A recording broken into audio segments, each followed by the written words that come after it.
a nossa primeira reunião do ano, né, do grupo de pesquisa. A gente já tem aqui algumas veteranas, como a Camila, né, a Viviane e a Jaqueline também já participaram, mas eu gostaria de explicar um pouquinho do grupo. A gente tem passado por algumas mudanças, algumas dificuldades até minha de organização, de problemas exteriores aí, mas esse ano eu quero dar uma continuidade, quero desenvolver o trabalho. Ano passado, eu tentei montar uma estrutura para a gente desenvolver um e-book de governança e depois de compliance. A ideia, a gente tentou, mas a ideia acabou não rendendo muito. Algumas pessoas acabaram saindo e tal, e até por uma continuidade minha, o projeto ficou um pouco parado. Esse projeto, ele está na gaveta, mas em breve eu vou retomar esse tema, porque eu sempre digo que esse grupo de pesquisa, ele tem um objetivo de discussão acadêmica, mas ele também tem um objetivo de discussão prática dos assuntos, né? Para que a gente não fique só numa discussão teórica e não aproxime isso das realidades, não transforme ciência em resultado. Então, o sentido do e-book era para que a gente enxerga que governança e compliance são temas, e auditoria também, são temas que, de certa forma, quem está nesse ambiente de negócios aí conhece, mas muitas vezes não conhece com a devida profundidade que o tema merece, ou mesmo para as empresas, né? Se a gente pegar as empresas de grande porte, esse assunto é mais comum, mais fácil. As empresas têm estrutura, muitas vezes já estão em um nível de maturidade mais elevado para o assunto. O que também não é tão verdade. A gente vê problemas sérios aí, problemas grandes, e empresas grandes também. Mas se a gente pegar todo um universo de empresas de médio porte, pequeno porte, essas empresas precisam muito de governança. E falta conhecimento. E às vezes conhecimentos básicos, assim, coisas simples, mecanismos fáceis de serem implementados e não chega até essas empresas. E o objetivo de fazer esse e-book, então, era esse. Mas acho que nesse ano de 2023 a gente vai retomar o grupo com as apresentações, com palestras, com discussões sobre o tema. E o projeto do e-book a gente vai deixar um pouquinho na gaveta para retomar mais adiante. Com a presença do Marcos, eu acho que a gente vai conseguir trabalhar mais. Então, assim, como é que as reuniões funcionam normalmente? A gente vai ter uma reunião por mês.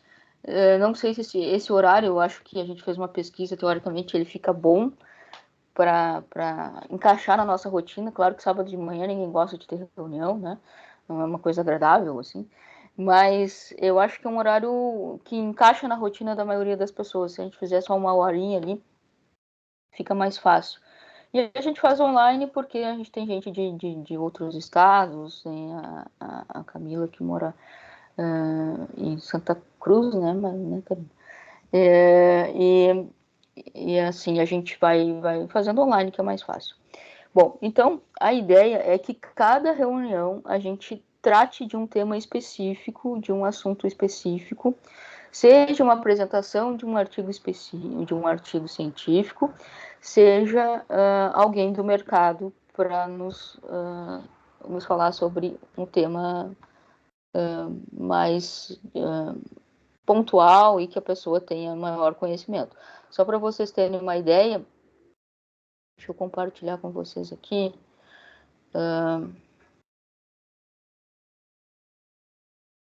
Mostrar aqui o nosso canal do YouTube aqui. A gente tem algumas palestras já gravadas aqui no canal do YouTube. A gente tem uma primeira ainda em 2019 com o presidente da CVM na época. O presidente veio a Porto Alegre, veio aqui na FCE, e falou um pouquinho sobre a CVM, regulação do mercado e toda essa relação com as empresas. Depois a gente tem sobre de compliance, principalmente na esfera pública.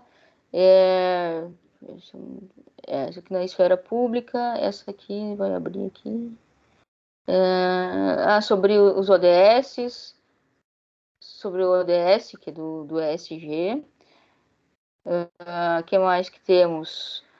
Aqui um também sobre ESG, foi a Estela que trouxe essa apresentação, que ministrou essa palestra muito interessante, sobre questões práticas do tema. E aqui uma palestra sobre compliance, também muito boa, muito prática, com a Ive, que é mestra também na URGS e trabalha há muitos anos aí com essa área. Então foram temas bem pontuais, bem práticos, bem proveitosos aí. Se vocês quiserem ter acesso a esse material, tá ali na página do grupo, né? No YouTube, GP Governança 282, não sei porque esse número, mas enfim, foi gerado aqui. Tá? Então, são esses os temas que a gente tem até o momento gravados ali.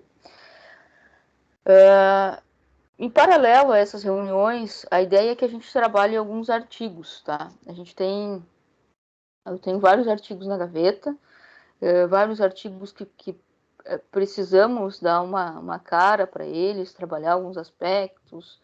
O Marcos vai me ajudar bastante nesse sentido, mas fica aberto aqui para quem quiser. Depois pode me mandar no privado ali, professor, eu tenho interesse em ajudar em algum artigo para publicar, e aí a gente vai trabalhando nisso.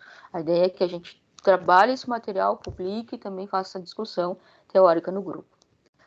Certo? Bom, então assim, a ideia dessa primeira reunião aqui do ano é para que a gente tratasse do tema da governança corporativa de uma forma geral. O que significa a forma geral?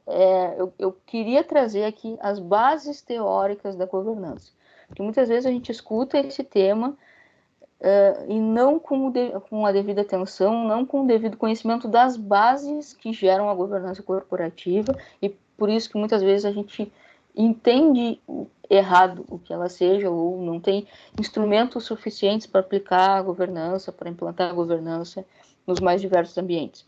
Então, o que eu vou fazer hoje aqui é um resgate histórico desse tema. Se vocês não tiverem, vou compartilhar aqui, mas se vocês não enxergarem a apresentação, vocês me avisem, por favor. Deixa eu tentar aqui.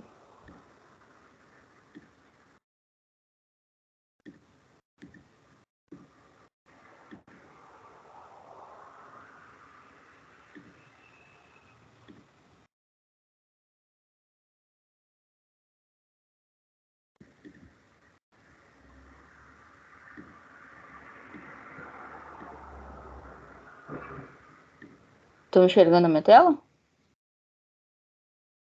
Sim, professora. Sim. Tá, beleza. Então, aqui aspectos gerais da governança, tá? Bom, contexto histórico. O contexto histórico, assim, a gente retoma lá 1932 com essa obra principal aqui do Bellemin. Só para a gente ter uma ideia, quando a gente fala de governança, a gente fala necessariamente da teoria da agência, e é mais ou menos isso que a gente vai tratar hoje, né, das bases da teoria da agência. Como começou essa teoria? Que é uma teoria que tem origem lá na economia, na teoria econômica. Esses autores aqui, Bellemin, nesse livro aqui, a Moderna Sociedade Anônima e a Propriedade Privada, começaram a fazer algumas constatações sobre as empresas, e principalmente sobre o crescimento das empresas e o surgimento das primeiras sociedades anônimas, empresas abertas.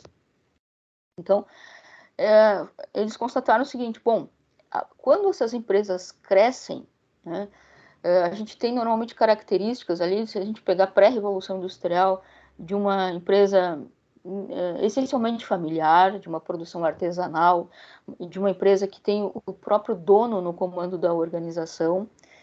E é mais fácil, né, nessas pequenas empresas, pequenos empreendimentos, então, de certa forma, o controle, a tomada de decisão é feita pelo proprietário, pelo dono. Quando essas empresas começam a crescer, e crescer de uma maneira significativa, muitas vezes se tornando uma sociedade aberta, uma sociedade anônima ou de capital aberto, a primeira constatação do Berlin Means aqui, lá em 1932, foi, bom, existe uma separação, a partir do momento do crescimento das empresas, existe uma separação entre a propriedade e o controle. Ou seja, o dono, o proprietário do capital aqui, o proprietário de forma geral, né, acionistas, investidores, etc., precisam delegar a tomada de decisão, o comando do negócio para um terceiro, para um gestor, para o executivo. E a partir desta separação, então, o executivo recebe uma remuneração para tomar decisão em nome do proprietário e tem que prestar esse serviço, né? Agir em nome do proprietário.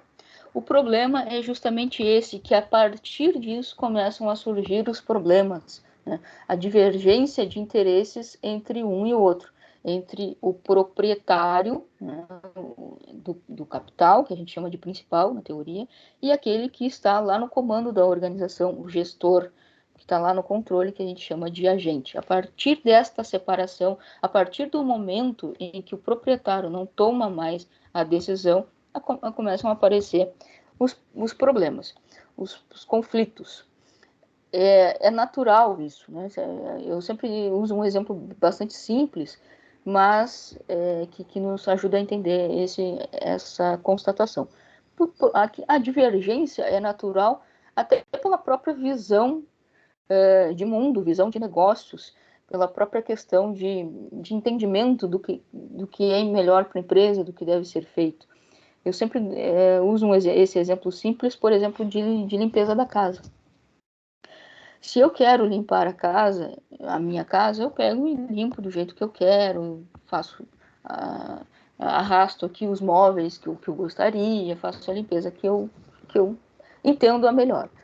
Mas se eu preciso delegar isso para uma pessoa, para um terceiro, necessariamente a casa vai ser limpa, mas não necessariamente do jeito que eu gostaria, porque é uma divergência de visões. A pessoa acha que precisa limpar melhor uma parte, eu acho que precisaria limpar melhor outra, e aí tem a divergência. Tá? Então, essa primeira obra aqui do Berlin Means, ela é bastante interessante, primeiro para reconhecer esse crescimento das empresas e reconhecer que existe esse problema. Mais adiante, tá? Então a gente tem aqui o principal, né, que é o detentor do capital, da propriedade, que fornece autoridade para o agente tomar as decisões. Mais adiante, a gente tem, em 1937, o Ronald Coase, que é até prêmio Nobel, ele analisa exatamente esse problema visto por Berlin Means, mas ele acrescenta alguns aspectos bem interessantes para isso que a gente vai chamar de teoria da agência.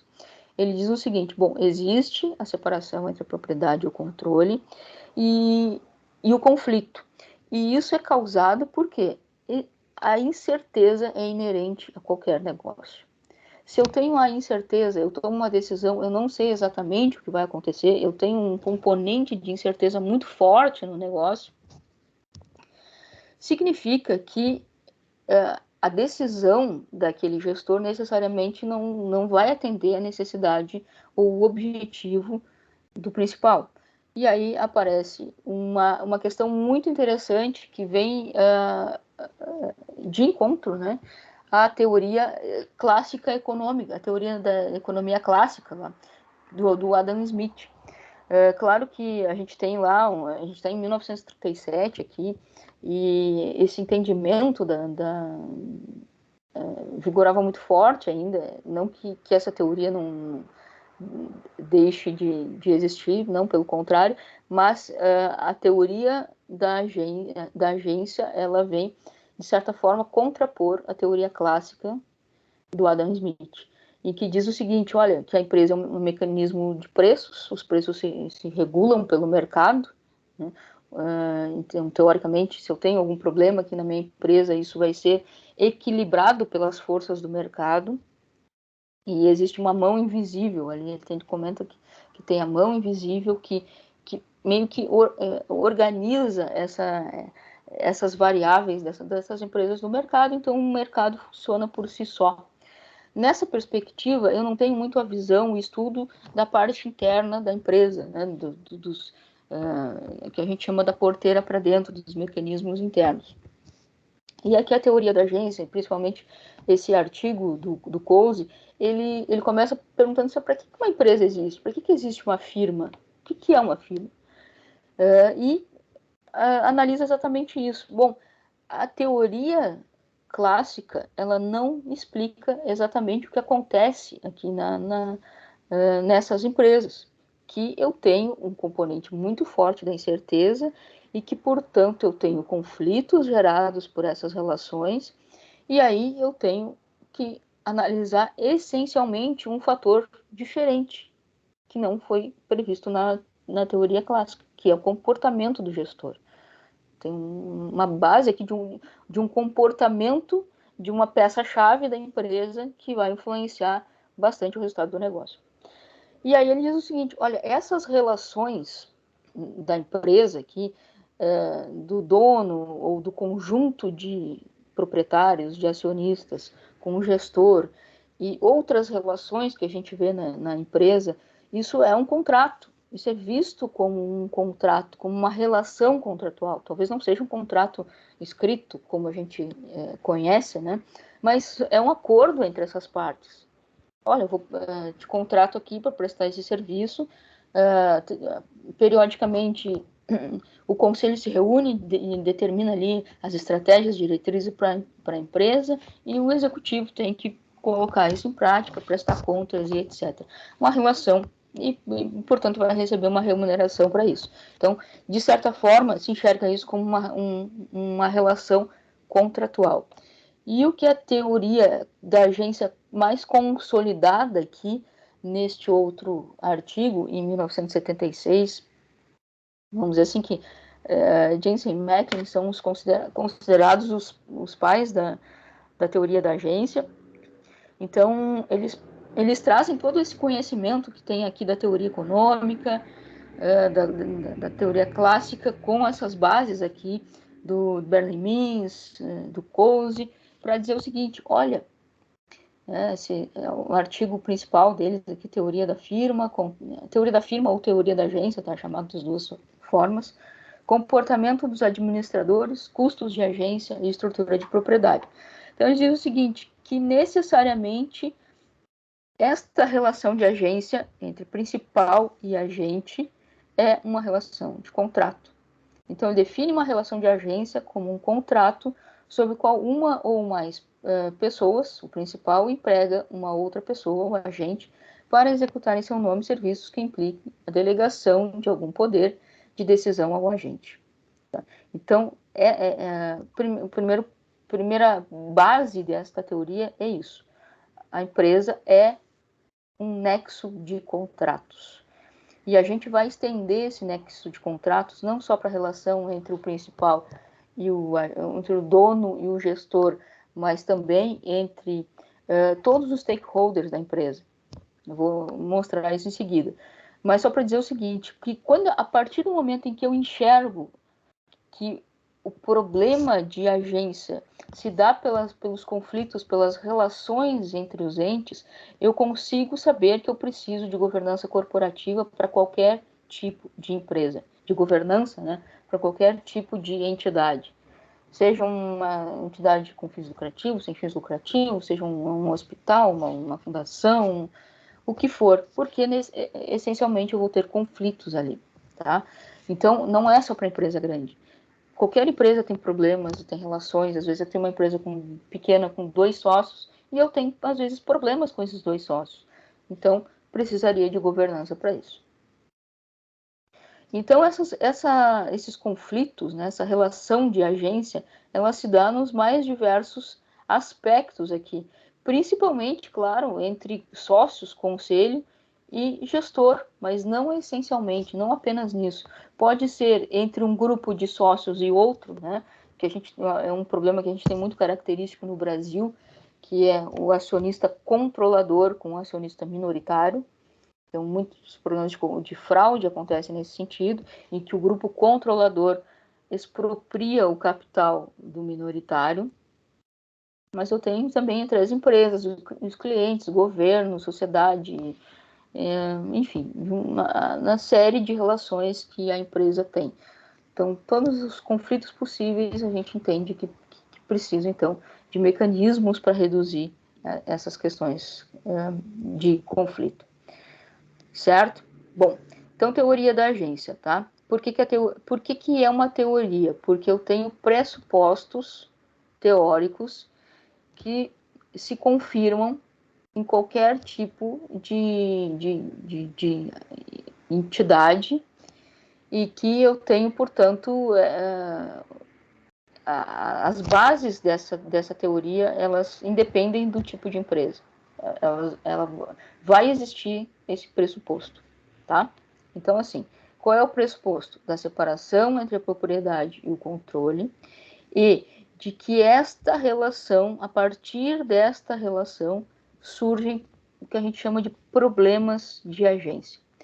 E são basicamente esses três principais problemas que aparecem, que são os três pressupostos da teoria, que é o quê? O conflito de interesse. Essencialmente, dificilmente o agente vai agir 100% conforme o interesse do principal, porque tem outra parte da teoria econômica lá que estuda a maximização da riqueza, a maximização da utilidade pessoal. Então, muitas vezes, o gestor aqui vai agir no seu próprio benefício para maximizar a utilidade pessoal, a sua riqueza pessoal. Então, vai existir um conflito de interesses aqui nos mais diversos aspectos. Uma outra situação que é bastante clássica aqui é a questão da assimetria da informação. Ora, se eu tenho um gestor no comando da empresa, no dia a dia, vamos dizer assim, conhecendo ali as intimidades da empresa, né? Tudo que acontece no dia a dia, o principal não está dentro da empresa, o dono não está, ele está distante. E por isso que ele não tem o mesmo nível de informação que o agente. E ele depende da informação que o agente disponibiliza para ele. Então, existe uma assimetria de informação. Por mais que a gente tenha regras de divulgação de informações, de relatório de demonstrações financeiras, de relatório de acionismo, da administração, por mais que a gente tenha, formulário de referência da B3, a gente tem um nível significativo de assimetria de informação. E a partir dessa assimetria de informação surgem problemas também. Surge a desconfiança do principal em relação a gente, surge a necessidade de monitoramento, de controle de uma série de coisas. E nas relações que a gente vê nas empresas, muitas vezes, por exemplo, investidores, né, que querem comprar ações, que querem investir em novas empresas, muitas vezes precificam essa falta de informação, essa simetria de informação de uma maneira inadequada. Então, às vezes, pelo fato desses investidores não terem informações suficientes sobre a empresa, ele pode achar que essa empresa tem problemas e precificar, colocar o preço dela para baixo. Então, a assimetria de informação está muito ligada, muitas vezes, à valorização da empresa no mercado, tá? Justamente por conta de uma informação que o principal não tem. O outro pressuposto da teoria é a questão da diferente capacidade de risco. E isso é inerente às pessoas. Cada um vê a empresa de uma forma diferente. enxerga a tomada de risco de uma forma diferente. Uns têm um perfil mais conservador, outros têm um perfil mais moderado e outros não. Tem um perfil bastante arriscado. O problema é alinhar essa capacidade de risco para que a empresa atinja os seus objetivos, que é crescer, que é gerar resultado, mas sem colocá-la em risco de continuidade, sem assumir mais risco do que ela deve. E muitas vezes, por uma questão pessoal, por um interesse pessoal, seja de, sei lá, de receber alguma vantagem específica, ou às vezes de ter uma remuneração atrelada aqui ao resultado da empresa, o agente acaba tomando mais risco, né? Tomando decisões de maior risco do que deveria. E a gente tem casos bem clássicos no Brasil, que, por exemplo, aquela questão dos derivativos. Lá em 2008, quando surgiu a crise das hipotecas, do subprime no mercado americano, várias empresas aqui no Brasil, né, as empresas de celulose, a Sadia, usavam muito instrumentos financeiros, derivativos, para especulação e não para proteção cambial, né? Então, conforme o dólar tinha um comportamento, elas estavam ganhando bastante dinheiro, estava tudo certo, mas a partir do momento em que tem uma crise internacional, tem uma virada de dólar, as empresas começaram a perder muito dinheiro. Eu sempre menciono esse caso da Sadia, porque ela tinha um investimento muito alto em derivativos. Então, o que é a Sadia? Uma indústria, né? Qual deveria ser o produto principal? A sua atividade principal deveria ser a produção e venda dos seus produtos. Mas ela ganhava, a maior parte do seu dinheiro não vinha da sua produção, vinha do mercado financeiro. Então, quando há essa virada, basicamente ela perde quase todo o seu patrimônio líquido, de tão alto que era. E ela quase quebrou na época. Um pouquinho antes de surgir o problema, ela estava para comprar a Perdigão, e aconteceu que, a partir desse momento, houve o processo inverso, né? Ela foi comprada pela Perdigão, a partir daí surge ali a fusão, da origem a BR Foods, mas basicamente foi isso que aconteceu. Às vezes uma tomada de risco um pouco maior do que a estrutura da empresa poderia suportar.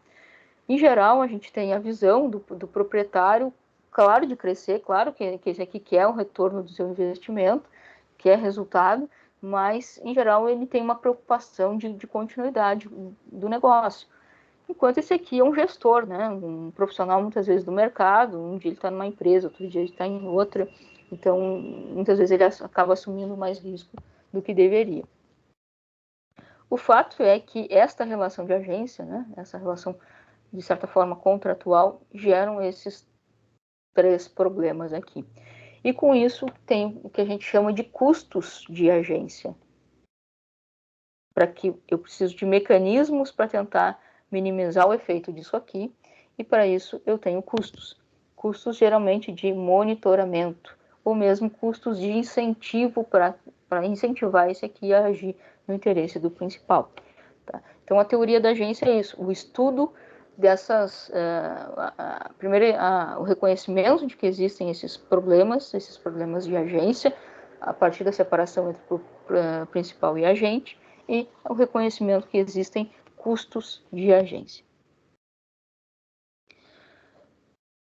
Pessoal, se vocês tiverem questões aí, se quiserem comentar alguma coisa, podem ficar à vontade aí, porque às vezes eu não estou enxergando o chat, mas qualquer coisa é só me avisar aí, tá certo? Então, aqui. Que monitoramento é esse, né? A questão de existência de auditorias para ver se os números da empresa estão adequados, para justamente verificar a tomada de decisão, o comportamento desse agente, a definição de sistemas de controle, sistemas de compliance, gerenciamento de riscos, tudo que a gente tem de mecanismos de informação e controle para tentar acompanhar e eliminar as brechas de manipulação de informação, de de fraude na empresa.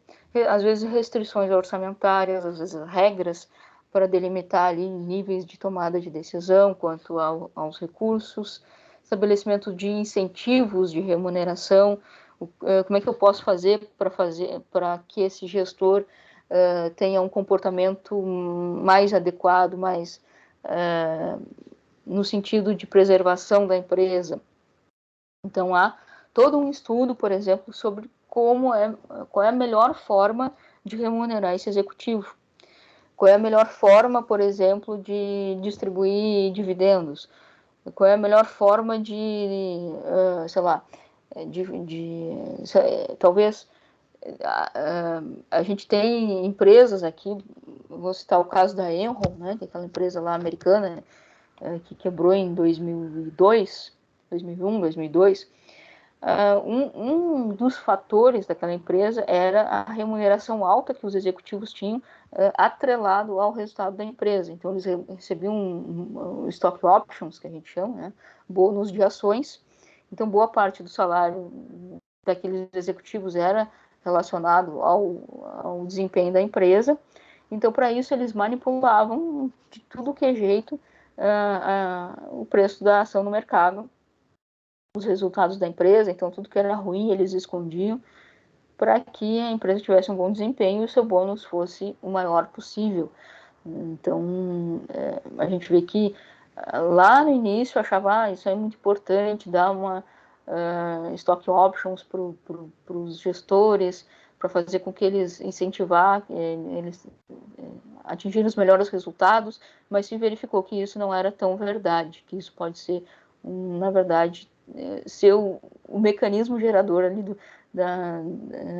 do conflito, né? Fazer com que o cara haja no seu próprio interesse, tá? De uma forma bastante resumida, a gente tem aqui uma figura bastante clássica aqui dos estudos de governança, não tão bonita, mas ela é bem fácil de entender. A relação entre o principal e a agente, né? Esse gestor pode tomar a decisão de duas formas, no sentido de maximizar a riqueza do acionista, né? O resultado da empresa, com o devido reconhecimento ali a tomada do equilíbrio do risco, tá? Não assumindo mais risco do que deveria, e por outro lado ele pode tomar uma decisão que maximize a sua própria utilidade, o seu interesse pessoal. E aí eu vejo justamente a necessidade da governança.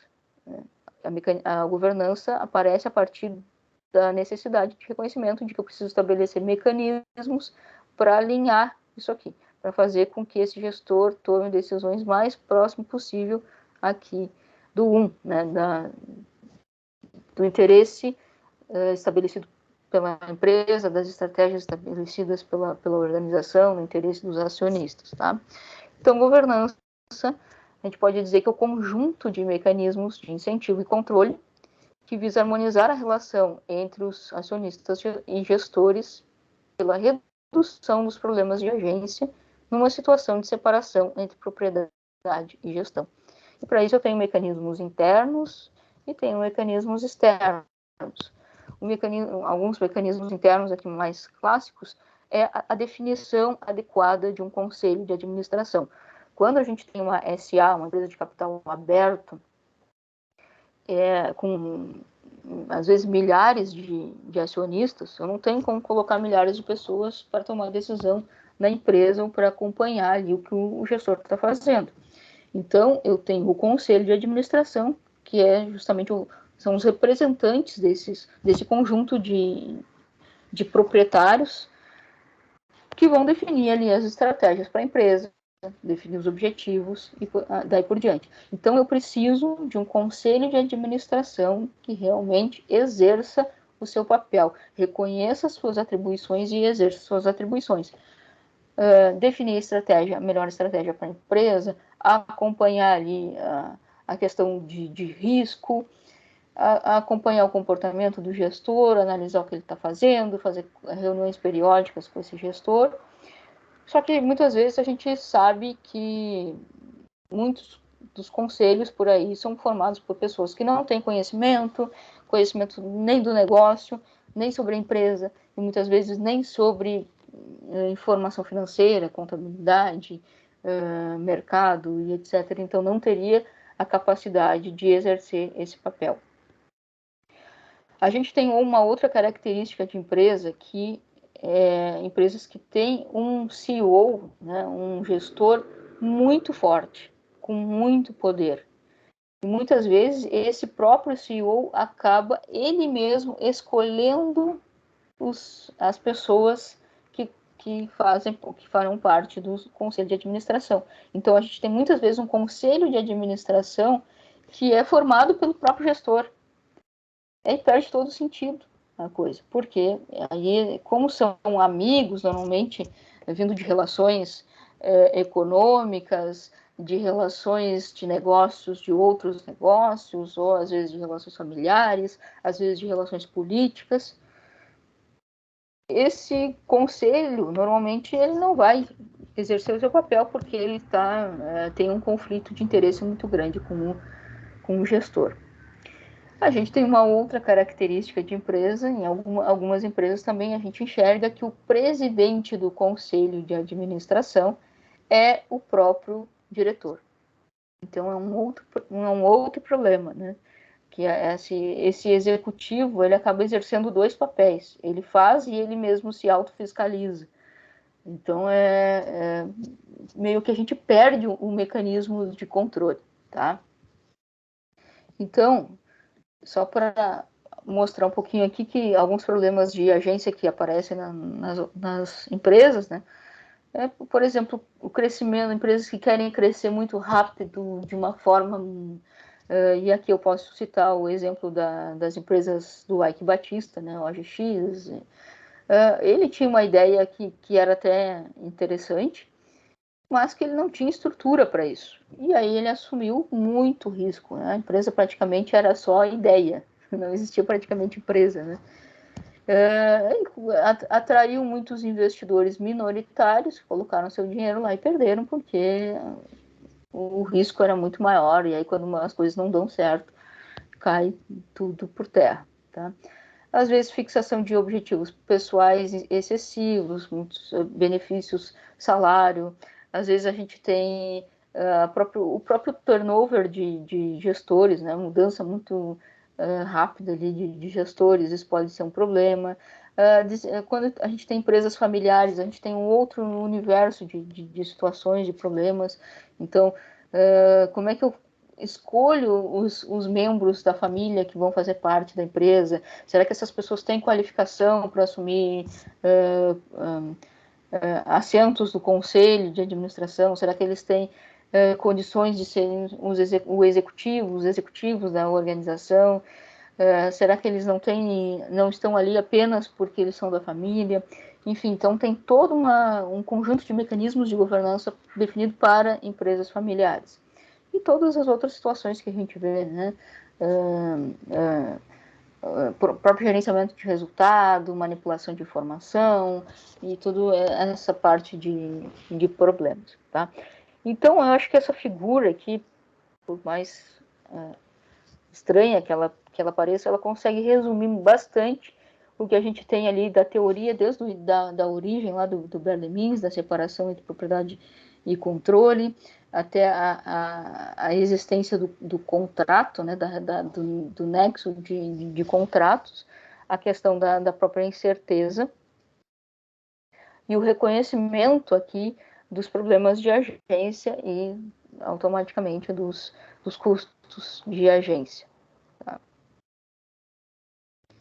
Então, a gente tem eu trouxe alguns conceitos de governança, um aqui da própria CVM, que diz o seguinte, que governança é o conjunto de práticas que tem por finalidade otimizar o desempenho, ou seja, crescer, né, melhorar o resultado dessa empresa, porque eu vou deixar de ter, às vezes, desvios, fraudes, etc., de uma companhia e favorecer a sua longevidade, a continuidade, ao proteger todas as partes interessadas, tais como investidores, empregados e credores.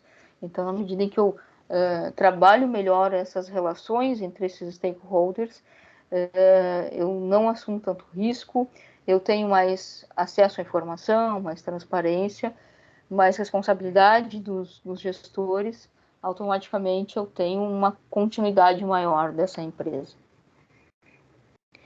Eu tenho também aqui o conceito de governança do IBGC, que é o Instituto Brasileiro de Governança Corporativa, que diz o seguinte, que governança é um sistema, então, né, pelo qual as sociedades são dirigidas, né, e monitoradas. Então, que elas, envolvendo, né, tenho aqui a direção por parte da definição de estratégia do conselho, pela tomada de decisão do executivo, e também monitorados, mecanismos de monitoramento envolvendo justamente os relacionamentos entre acionistas, cotistas, conselho, diretoria, auditoria, conselho fiscal. Tá? Claro que dependendo da estrutura de empresa, eu vou ter outros participantes aqui, né? Outros entes aqui desse conjunto de relações. Para que serve, né? Então, de certa forma, para que a gente tem governança, para que a gente implanta governança nas empresas? Aumentar o valor da sociedade, porque uma empresa com governança corporativa, ela é mais reconhecida, se eu estou falando de uma empresa de capital aberto, ela gera mais valor, ela aumenta o valor das suas ações, porque ela tem um reconhecimento maior por parte do mercado, por parte dos investidores.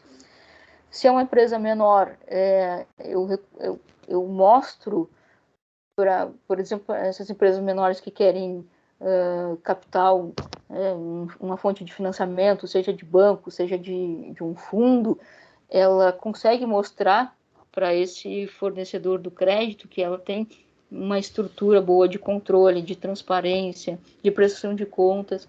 Então, que essas informações que ela gera são mais confiáveis, ela tem mais acesso ao capital. Então, aqui, ó, acesso ao capital, recursos, investimentos e crédito de uma forma geral. Eu também tenho a possibilidade de redução de conflito de interesse. Muitas empresas fecham por problemas de conflitos de interesse. E aí eu vou falar uma coisa simples aqui. Uma empresa pequena que tem lá 2 sócios. Se esses 2 sócios não sentarem, não definirem ali as suas expectativas, as suas atribuições, o que um vai fazer, o que o outro vai fazer, como é que o resultado dessa empresa vai ser dividido, a empresa eles vão retirar todo o lucro no final do período ou vão receber só uma parte desse resultado e vão reinvestir outra. Às vezes, por falta de definição desses aspectos básicos, começa a gerar briga entre os sócios e a empresa quebra. Um larga para o outro e aí um começa a querer expropriar o recurso do outro e a empresa acaba falindo, quebrando por conta dessas situações, que poderiam ser resolvidas por um simples mecanismo de governança, que é o acordo entre sócios, acordo entre acionistas, que é o estabelecimento dessas regras. Bom, a gente senta, coloca os 2 aqui, escreve esse acordo, o que é, né? Não é um documento que está lá no Estatuto Social, mas é um documento oficial em que estas pessoas vão colocar suas expectativas, suas regras, definam ali um documento, pronto. Isso elimina uma série de brigas, uma série de problemas, às vezes entre 2 pessoas. Imagina entre 50, 60, milhares, tá?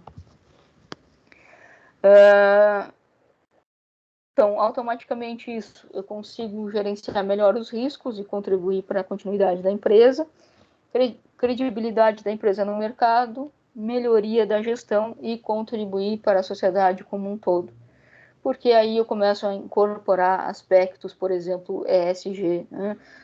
As questões ambientais, sociais, tratar melhor essas questões dentro da organização. Com isso eu consigo trabalhar melhor os meus riscos e garantir uma continuidade da empresa. Para a gente fechar aqui, a gente tem o que a gente chama de princípios da governança, que também, a partir do reconhecimento desses princípios, a gente consegue enxergar que isso é importante para qualquer tipo de entidade. Então, o primeiro aqui é o da transparência. Ser transparente, né? A gente sempre diz aqui que a transparência não é simplesmente publicar as informações que ali a legislação diz que eu tenho que publicar. Então, a lei diz que eu tenho que publicar balanço, demonstração de resultados, conjunto de peças contábeis, relatório da administração, eu tenho que ter o relatório da auditoria, beleza, vou fazer isso e deu. Não, não é isso. A partir do momento que eu implanto governança corporativa e que eu quero realmente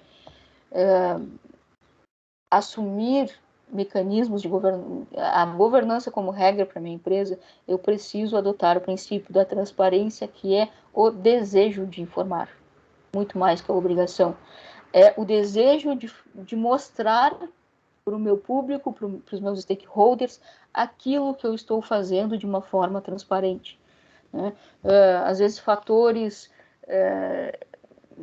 de definição de objetivos, como é que eu vou lidar com algumas questões, até como eu estou lidando com alguns problemas que surgiram. Então, isso é ser transparente. Claro que eu não vou publicar para o mercado, às vezes, situações muito estratégicas, mas eu tenho que mostrar, quem está de fora tem que enxergar qual é o objetivo que a empresa está fazendo, tá? Esse é o primeiro princípio. O segundo é a questão da equidade, né?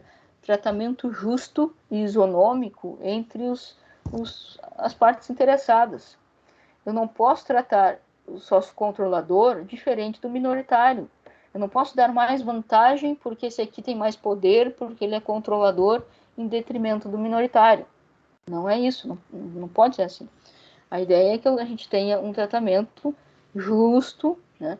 Então, por exemplo, uma das ideias da governança aqui, aí eu estou falando para empresas de capital aberto, é a adoção do princípio uma ação, um voto, ou seja, que todas as ações da empresa sejam ordinárias, deem direito a voto, para que todo mundo seja igual. Por que a governança diz isso, né? Por que alguns acionistas, investidores têm poder de voto e outros não? Tá? Então, a ideia é que todas as ações sejam ordinárias, para que todo mundo possa votar. Terceiro princípio, a prestação de contas. Os agentes de governança, né? Os executivos, os conselhos, devem prestar contas de sua atuação de modo claro, conciso, compreensível e tempestivo. Ou seja, eu tenho que assumir a minha responsabilidade, a responsabilidade do cargo que eu exerço, das decisões que eu tomei, e tenho que prestar contas disso para os demais stakeholders. De uma forma mais clara, objetiva e compreensível possível. O quarto é a responsabilidade corporativa. Então, diz o seguinte, que os agentes devem zelar pela viabilidade econômico-financeira das organizações, reduzindo externalidades negativas dos negócios, levando em consideração seu modelo de negócio nos diversos capitais, né? Humano, financeiro, intelectual, no curto e no médio prazo.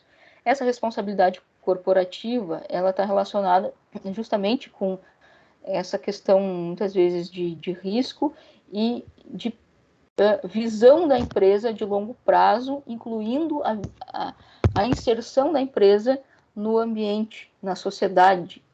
Então, aqui entra muito forte a questão dos fatores ESG, de novo, tá?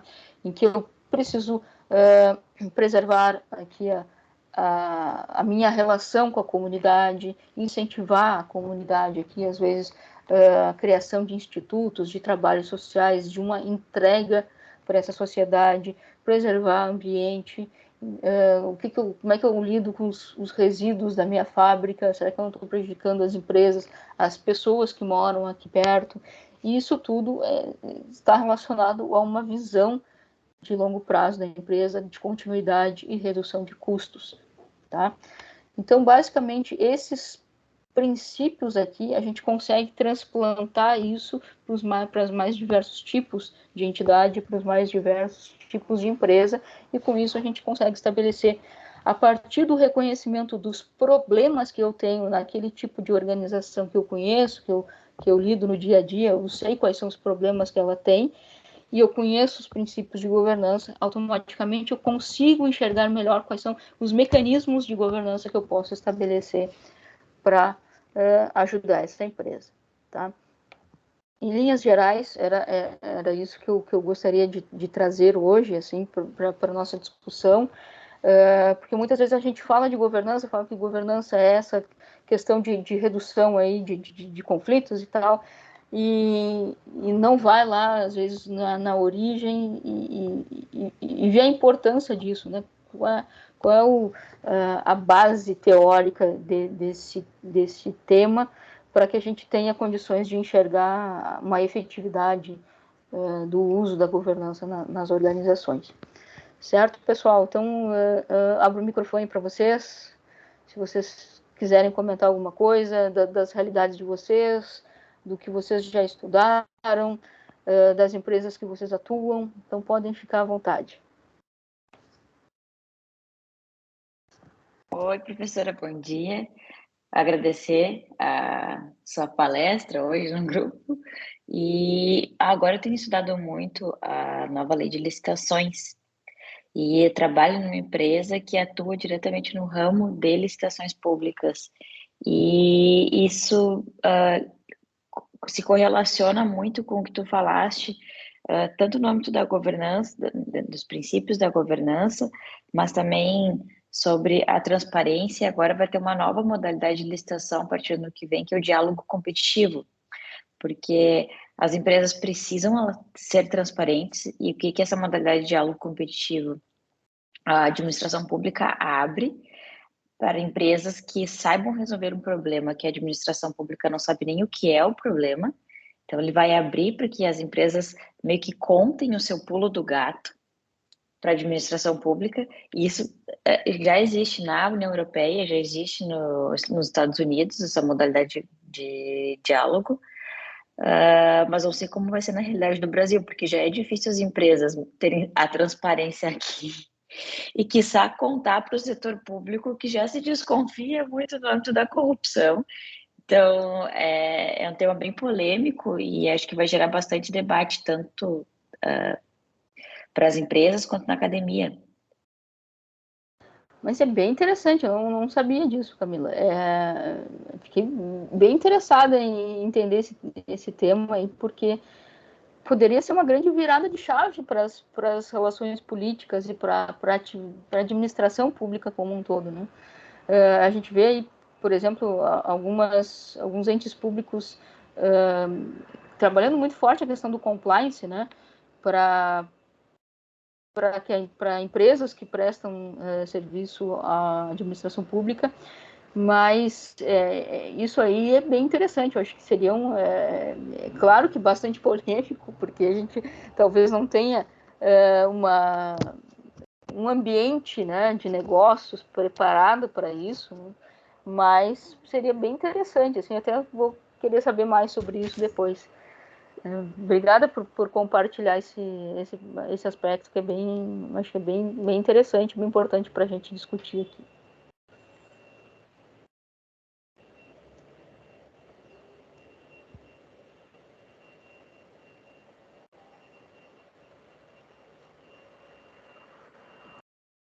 Não sei se mais alguém quer compartilhar alguma coisa.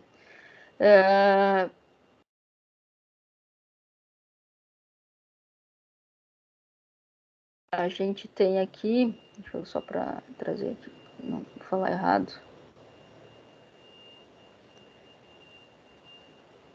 Mas então a nossa próxima reunião, não quero passar muito do horário, conforme a gente organizou e prometeu, mas a nossa próxima reunião será no dia 24 de junho, festa de São João.